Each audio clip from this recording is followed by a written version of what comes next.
Okay, let's dive into a story that, on the surface, just doesn't seem to make any sense.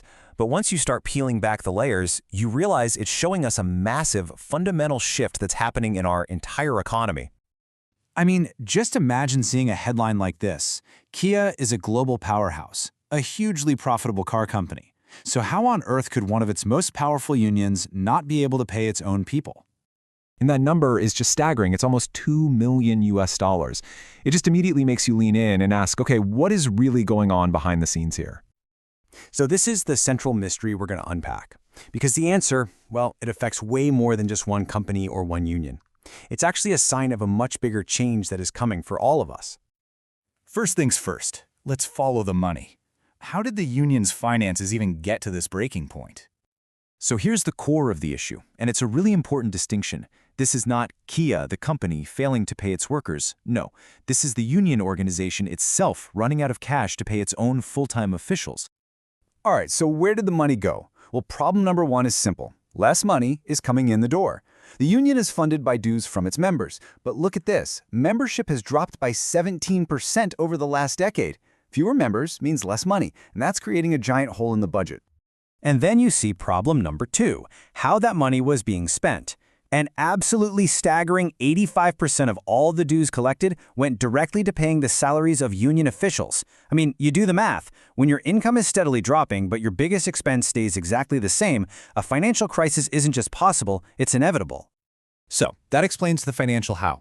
But it really just leads to a much bigger and more important question. Why are there fewer union members in the first place? And the answer comes down to this really simple but kind of shocking math. For every 10 workers who retire from the company, only 3 new people are being hired to replace them. This isn't about layoffs. It's a much quieter policy of just not refilling the ranks as people leave. Which, of course, leads to the most important question being asked on any modern factory floor. If fewer people are doing the work, how are the cars still getting made? And you've probably guessed the answer. It's automation. Robots are systematically and very strategically filling the roles that people once held. They don't need to retire, they don't take vacations, and they don't get sick. And you have to understand, this is not just a Kia story. Not at all. It is a full-blown global automation race. Tesla, BMW, Xiaomi, you name it, every major manufacturer is sprinting toward the exact same future. Fewer humans, more robots. This creates this really difficult, kind of brutal paradox for labor unions. Think about it. The better they are at their job, fighting for higher pay and better conditions, the stronger the financial argument becomes for the company to just speed up the shift to automation and eliminate those very jobs. So, we've talked about cars and we've talked about unions, but what does this massive shift from people to robots actually mean for you, even if you work nowhere near a factory? Well, it means the entire idea of a safe job is being completely redefined right before our eyes. The old way, where you just put in your time at a company and your pay and security automatically went up, that's disappearing.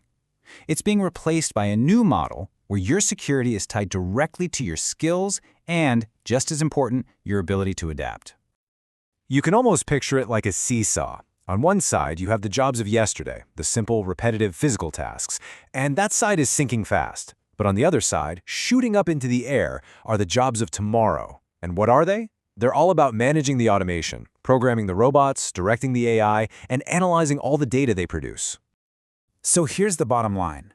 Your value in this new job market isn't about loyalty or how many years you've been with a company. It is determined, almost entirely, by your specific, high-demand, future-proof skills. Now, I know this can all sound a little alarming, maybe even a bit doom and gloom, but the goal here is not to scare you. It's to prepare you, to give you a clear, actionable game plan for this new reality.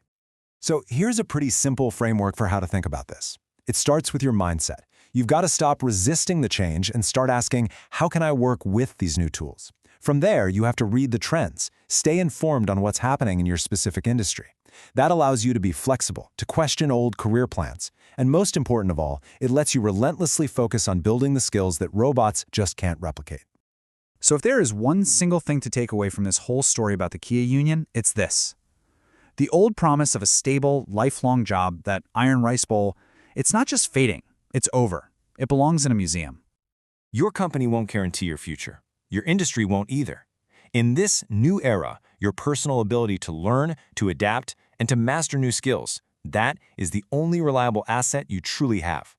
And that leaves all of us with a really big question to think about. As we watch this happen, as robots and AI take over more and more human roles, how should we frame this change?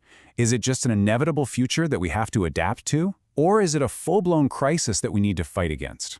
The answer to that is going to define the world we all work in.